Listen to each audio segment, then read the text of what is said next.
So in this video, I'm going to show you how to create this bill of materials or BOM diagram. Essentially, it's just taking your assembled assembly drawing and letting the viewer know which component is which and how many you need of them and things like that. So this is a BOM diagram or bill of material diagram. It's quite straightforward to produce. I've had some questions about what do we actually need to show. Well, you need to have a bill of materials diagram, and you also need to have part drawings for all of the components that you're doing. So these are done in a third angle or orthographic style. So we have a view from the side, a view from the above, and a view from the end. And you can see the hole here. You can see the details there where that hole comes through. And it's all dimensioned on there with sufficient detail that somebody who was competent enough in the workshop could actually follow those and make them on there. Here's another example, although the dimensions haven't come through quite properly on this. But you can see the details on there of how that all goes. So you have part drawings. These are called part drawings for every component that you are manufacturing. Not things you're buying in, so don't worry about nuts and bolts and whatnot, but only things that you are making. So essentially you can give these drawings and this bill of materials drawing to somebody who's competent, and they can make the product for you on there. Okay, this is a really nice example of a page that can be popped in. So you've got a little exploded view of the assembly drawings showing exactly what's going on, along with the cutting list of materials on there. But this all comes from the SharePoint page, so you're more than welcome to have a look at that. A lot of questions will be answered if you look on the SharePoint page. So we're going to go from the stage of you've done your assembly drawing, all the bits fit together, and if things move the way that you want them to do on there. Of course, you'll recognise this from Year 9 from the Robot Challenge project. If you're not sure of any of the skills in any of these, go back and watch those videos again. I imagine all of you did the bronze, but there's also silver and gold level ones in there, so there's more advanced tutorials. So I say dealing with creating the parts and joining the parts, that's covered in other videos. I'm just going to focus on this bill of materials. So the first thing you need to do is to go to a new drawing and click on OK. This will open up the drawing environment of Solidworks.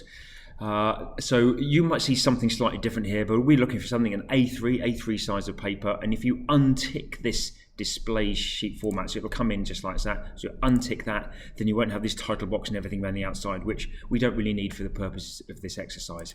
And click on OK.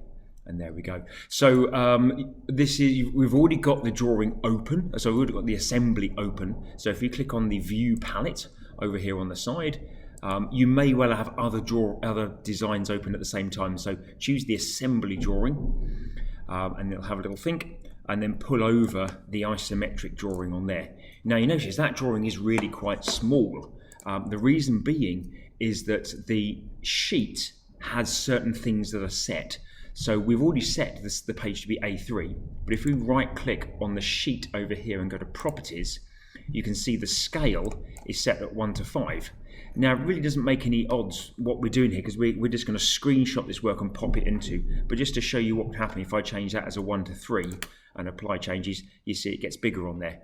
But we don't need, that's something that can confuse people if drawings appear smaller.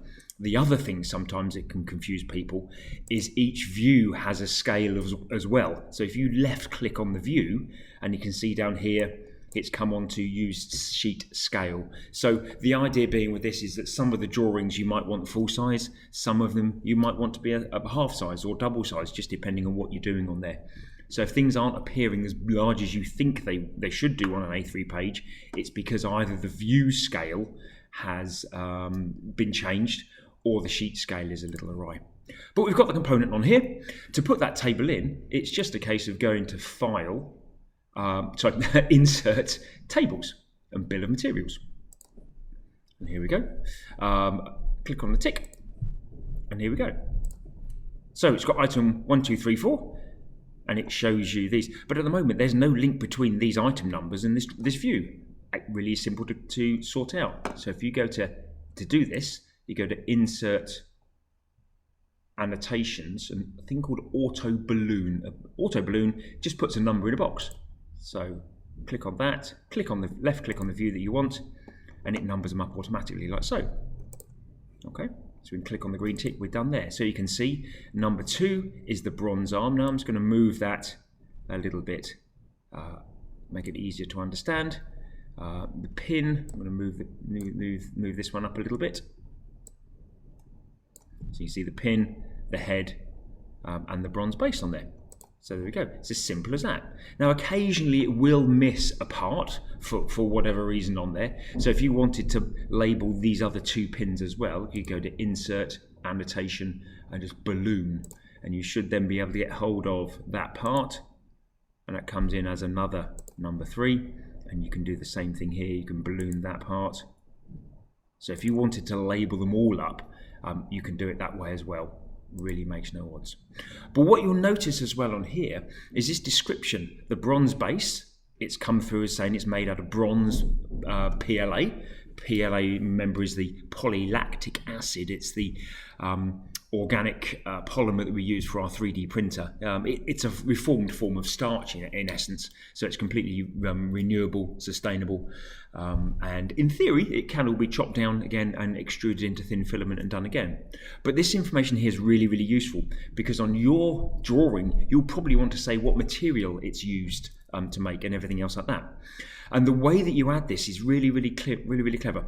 This description is linked to the part. So if we go back into our assembly, and let's say I wanted to choose to have my my pins, I select my pin and go to Open Part. So I've left-clicked on the pin and left-click on Open that part. So I'm opening up the pin drawing, and then I go to File and Properties. Then in here, it opens up on custom. That's what I want. And if we go back into drawing for a moment, we want to, oops, cancel that. Otherwise that's not going to work. Go back into drawing. I want to change the description of the bronze robot pin. So I go back into pin, File, Properties, and within the custom on here I want to change the description, and I'm going to go for light grey PLA 3D printed on the Ultimaker 2. So click on OK, and if I save that and then I go back into drawing,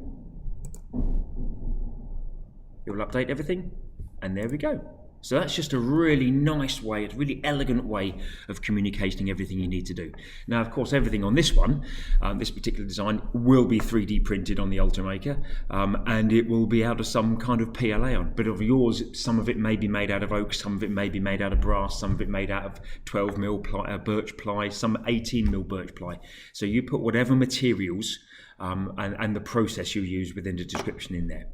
So I hope that's been useful to you. The bill of materials, really, really easy. I say it doesn't take very long to do whatsoever, and it's a really nice way of just sort of showing off all of your CAD skills, as well as making it really clear for the person to understand what you're doing. That's it.